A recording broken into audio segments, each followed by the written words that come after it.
The views and opinions expressed in the following program are those of the participants and do not necessarily reflect those of KSMQ Public Service Media Incorporated or its assigns. Hi, I'm Eric Olson. Many of you are familiar with the children's toy, Legos. Well, today we learn how these toys are being used as a learning tool. And if you're thinking about buying a home, you'll want to stick around. Umbelina Cremer will be here to talk about area home buyers classes. And Mark Nibaur drops by to talk technology for Vision 2020. Stay tuned. On Cue is next.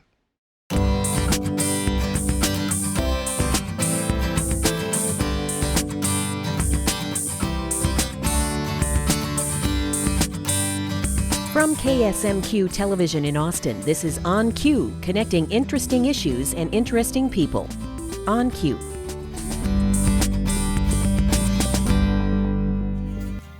David Wolf is the Gifted and Talented Coordinator for Austin Public School, and he joins us today along with Michael Carroll, an 8th grader from Ellis Middle School, to talk about some of the exciting work with Legos and how they become more than just a toy.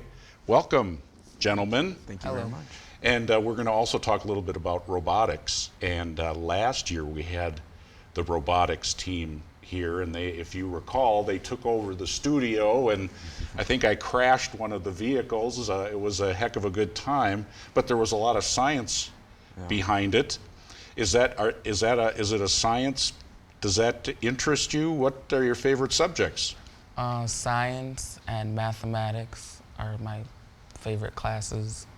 Would you hear that across the spectrum of students, Mr. Wolf, at Austin? When I was in school, and my father was a math teacher, and I was lousy at math and science, get me as far away from them. But that's so refreshing to hear. It is. It's something that it's been changing over time. A lot of students have been more interested in the math and sciences as the years have gone by now. And is that a trait of the Gifted and Talented program, of those students? I think it's a trait amongst all of our students.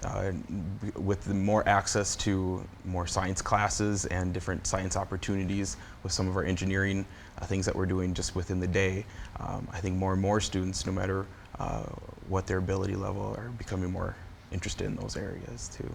As Gifted and Talented Coordinator, tell us, what does that mean, to be gifted and talented? What is there a definition for the school district? Our services are focused mostly on students that are above their peers. So we're looking and focusing on their math and reading and critical thinking, problem solving skills, and making sure that they have an additional challenge every single day so that they're learning something new. Because boredom is you don't want that. That's right. That's right. We don't want any students sitting who already know things. We want to give them the challenge so that they're learning something new each day. Absolutely. So, Michael, what does that look like in your school day? Is there anything different so that you're able to take advantage of the opportunities that Mr. Wolf offers?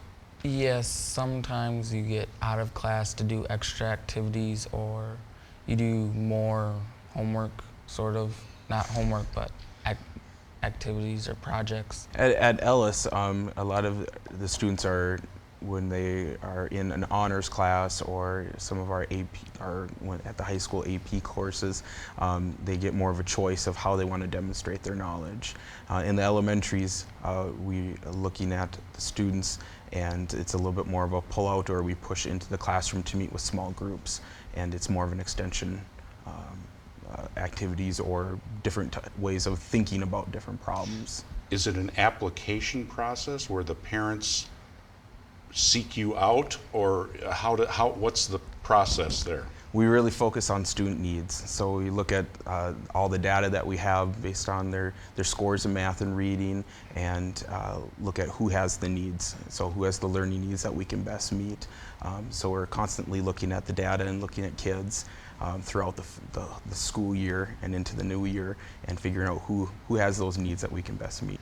If you're just joining us, we're talking to David Wolf, Gifted and Talented Coordinator with Austin Public Schools, and Michael Carroll, one of those students, an 8th grader at Ellis. And now let's get to fun stuff. We have some pictures of Lego Club. Is that right? Talk a little bit about this. Yeah. It's a club where kids can join and they engineer or build stuff out of Legos, and then the older kids can make robots that are programmable to do missions. And that's what we're looking at. I think that, what are we looking at now there, Michael? That's a picture of competition at the board.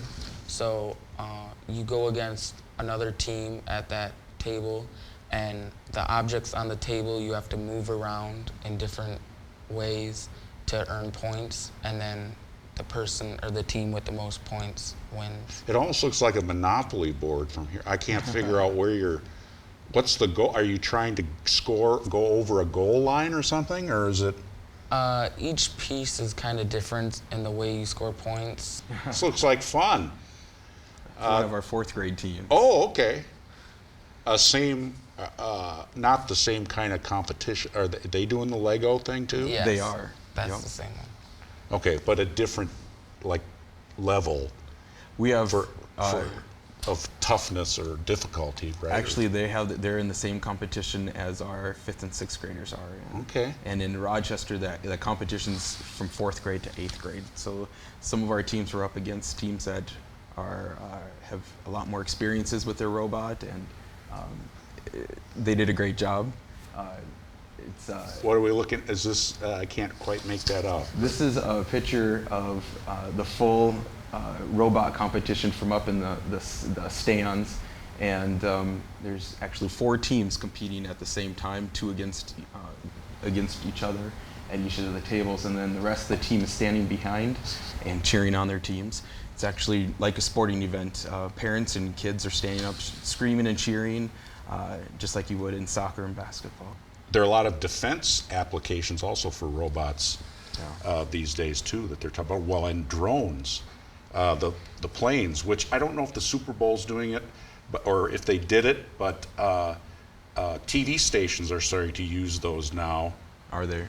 With video cameras on them, so that when there's a fire or some dangerous story, they can still get a high view of a fire from one of those. They say many of the jobs that our students will be taking on in the future aren't even created yet.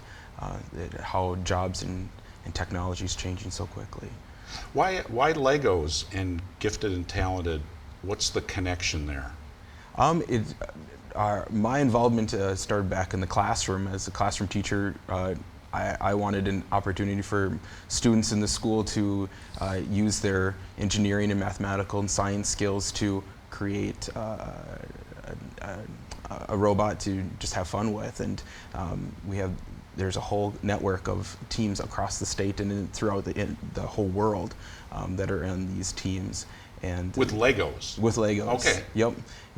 And it's a big company through FIRST, which is an organization created by Dean Kamen, who is the inventor of the Segway.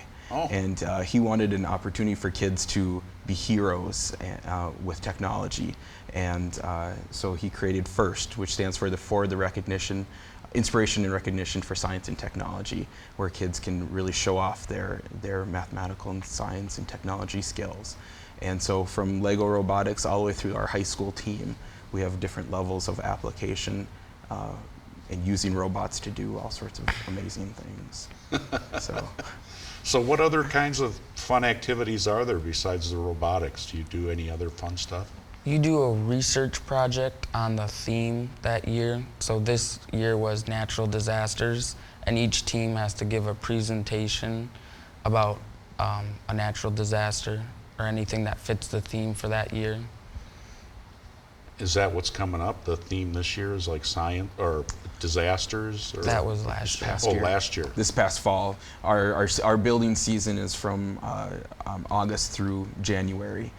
So we have that short time frame to build the robot, program the robot, to do all the different missions, and then to also research a natural disaster, come up with an inventive solution to help the community out, and to present that to the judges. So it's very multifaceted. And integrating other skills Yeah. that you need to develop, like public speaking, like Yeah. you were saying, Yeah. presenting. In jobs today in the workforce, you can't just focus, as you know, on one thing. Right. You have to be versatile to be able to do a little bit of this and a little bit of that. And so that's a really good idea, too, even though it's not much. If you don't like Right. public speaking, it might not be a whole lot of fun, but it's helpful, valuable. And it's really built on working as a team. There isn't an isolated, this is my Oh. job or your job, because we know that that's a skill that kids need to be able to have in the workforce, is how to collaborate and brainstorm ideas. And these opportunities really build on each other's strengths, and they need each other to accomplish the big goal as a full team instead of everyone doing their own thing by themselves. Well, Michael, you going to change careers now and be in television after this exciting experience? I don't think so. I don't think so. I don't think so. Wise young man, wise young man. Well, Michael Carroll, thank you for coming in, and congratulations. Good luck to you. Thank you. All right. And David Wolf, thank you for the important work you do coming in and sharing with us. You're welcome. Thank you for having us here today. You bet. And we will be right back, Steelers.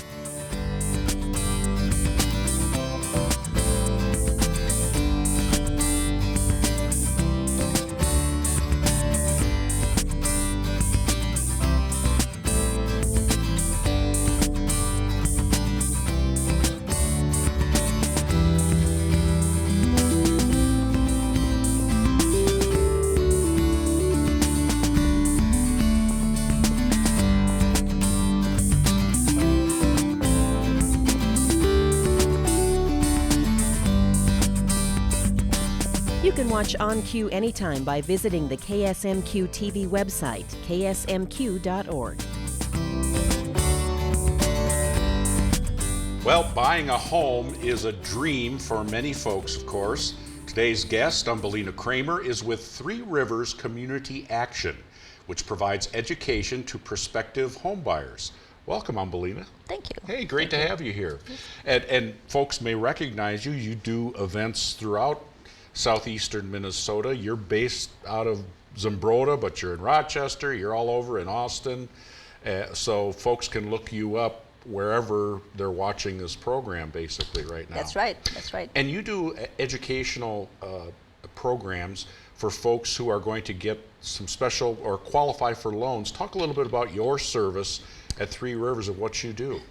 Well, Three Rivers first tried to identify some of the barriers that some of our home buyers were having in order for them to purchase homes. And a lot of our diverse households were coming across some problems. So then we decided that this program, this homestretch classes, we needed to tailor it a little bit to fit the needs of our communities. And we work with the Hispanic, the Somali, the Sudanese, the Koreans, and other cultures that also need the classes. So the classes are an 8-hour class, and they are designed to help our first-time home buyers to kind of help them through the path of home ownership, what to expect from the beginning to the end of purchasing their home. And it's such an important program, it would seem to me, because it's much more, in my judgment, not being an expert like you are. You've worked at banking for many, many years, but it's not just the language barrier when there are new residents coming to be part of our American dream. There's cultural education that needs to go on too, with things that folks who've grown up here might take for granted as far as understanding concepts. It's not a schooling or an intelligence thing. It's just a cultural difference. Exactly.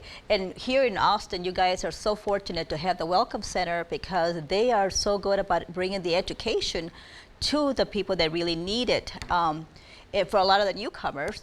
And so we partner up with the Welcome Center to do these classes and bring these classes and tailor it to what their needs. Sometimes these classes are 8 hours, but as we know, in 8 hours, for somebody that doesn't understand the American way of buying a home, all this information is just too much at one time.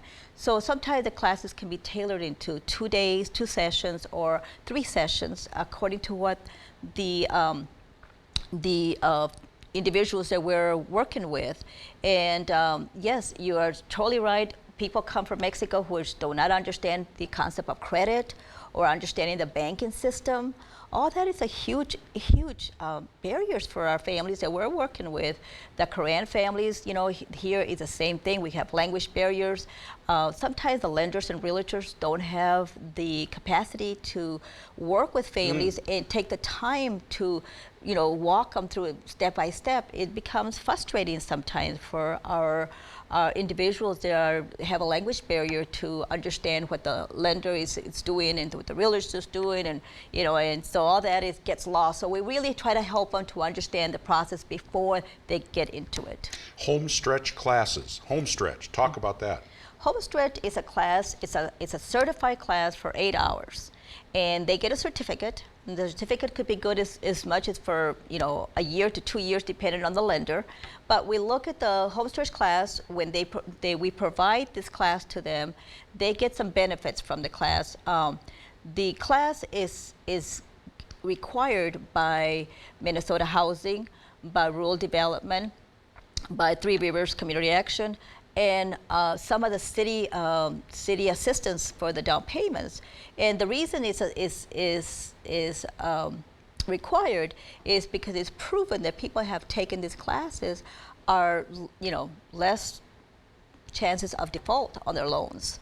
So we are really encouraging them to take the class, one, to learn about, you know, what the process, but secondly, to receive the certificate so they are able to use some of the down payment assistance programs available for them. People watching this right now, watching our program, how can they find out about the programs you have? Is there a website, or or can they call you? Yes, they can always call me. Most people in the area know me, and they can call me directly. And the number is 507-421-1214, or they can go on our website, on the Three Rivers website.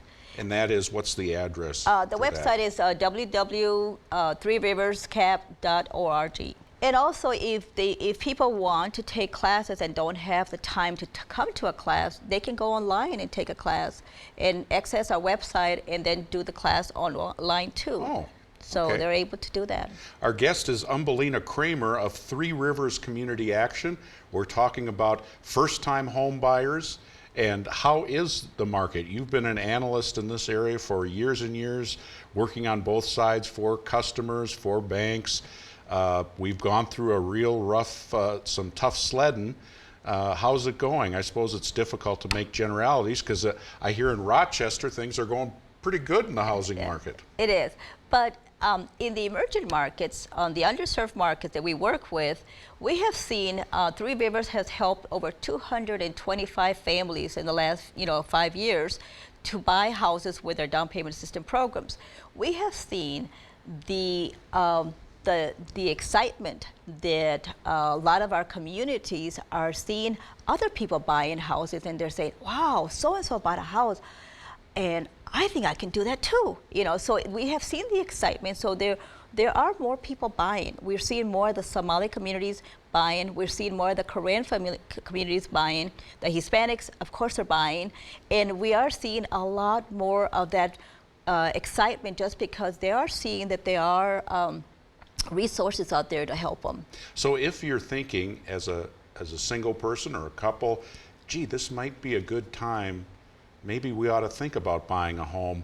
What are some of the, how do they know? How can they tell when they're financially ready to maybe look for a home? Well, lots of times, we try to, if they have not seen a lender, we do a pre-purchase counseling with them. At that period of time, we look at their finances, we look at their expenses, we sit down, we calculate what they can actually afford, and then say, you know what, this is what you can afford, this is what you're looking for. And sometimes they say, well, I was really looking for something a little bit more. And so then we can help them, set them up in a path of success for them to accomplish that. Or, reality sits that we say, well, this is all you can afford, and maybe we should be looking for, houses in these areas, maybe outside of Rochester. The homes are a little, less expensive. You go, rural America instead of in the cities.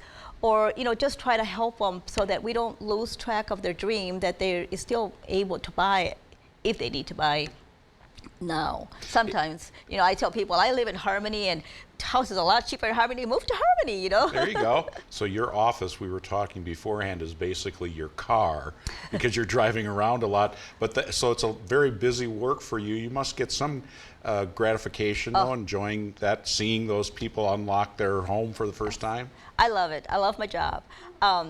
At the end, after we have helped our families with our down payment is, like I said, we were $18,500 of zero interest deferred money that they can receive with our down payment. But after they have bought their home, we walk them through the whole process. We do a success story for them. We go back to their house. We talk about, the barriers. How did you overcome this? How was it really the whole, experience of buying a house? And what are the first things you did when you moved into your home? And they love sharing that. So we do follow them until the end, and it is really a very rewarding job. I love it. Wonderful. Well, thanks, Umbelina Cremer, for joining us, sharing your experiences. And if you have information, or if you have questions, we put the website address. We'll have that information for you also on the screen where you can get in touch with you. So thanks for coming in. Well, thank you for having me. Appreciate and On Cue will return right after this short break. Queue up your own comments for On Cue and send them to us at onq@ksmq.org.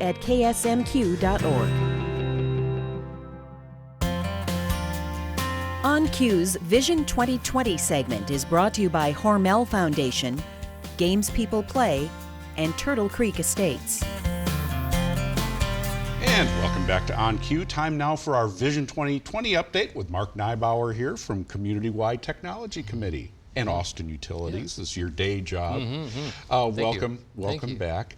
Yeah. And you've been working with your team on a giant infrastructure project, internet and fiber, bringing us up to speed or whatever with the communications. Tell the folks, we all get internet in our house if we want it. So what do we need going forward that we don't already have?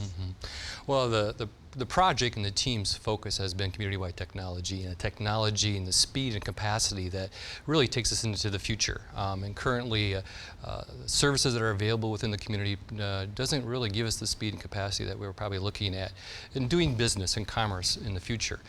So the community-wide technology group is looking at that process and how we can enhance and build a system that will serve our needs now and well into the future. Okay, and that's a huge undertaking. And I know, I think it might have been the last time you were here, you were launching a feasibility study. And what does that look like and how is that going? Yeah, the feasibility study, we've been working with a company, CCG, they're called. They consult and work with many communities in this kind of project. We've been collecting data. For example, looking at bills and services that are already available in this community and how that compares. Looking at infrastructure, fiber that might be available in the community now, poles, wires, how to build that particular system. So they're collecting that data currently, and we expect to get that feasibility study back sometime March, April timeframe is our hopes, and that will give us some direction on some of our next moves. If we could build as much as we want as far as capacity, I don't know how the internet works. Do you just plug it in somewhere else and it works? I mean, the grid, I mean, we talk about the power grid for electricity. Exactly. Is there such a thing for fiber service? Well, ultimately, it goes down to that infrastructure in the community as well as beyond the community. And beyond the community, the infrastructure is there to get us the speed and the internet capabilities. Internally in the community, you need the wires, you need the infrastructure from house to the head-in, as they call it, and into the world, as you say. And that's the piece that Austin is looking at is the infrastructure within the community to give us the speed and the capacity to be able to achieve what they call the gigabit kind of speeds and capacity.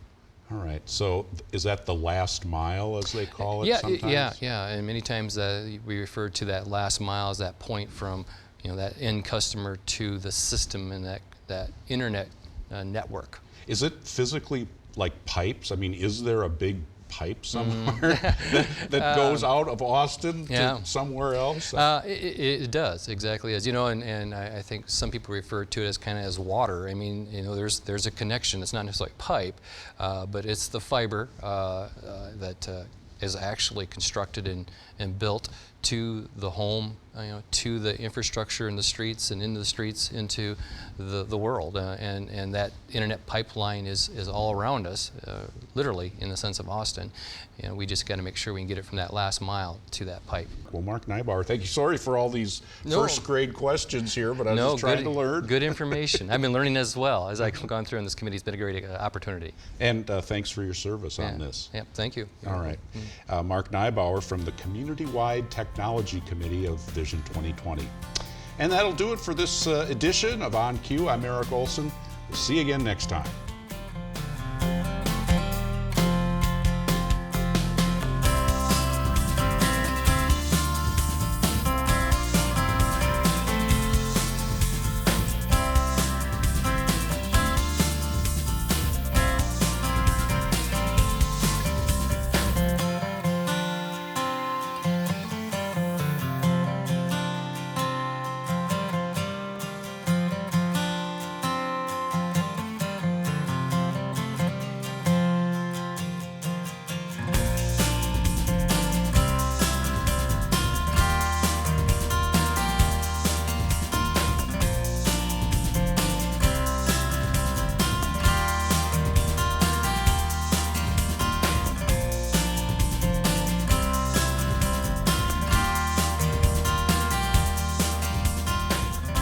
On Cue is a production of KSMQ Television in Austin, nonprofit public television.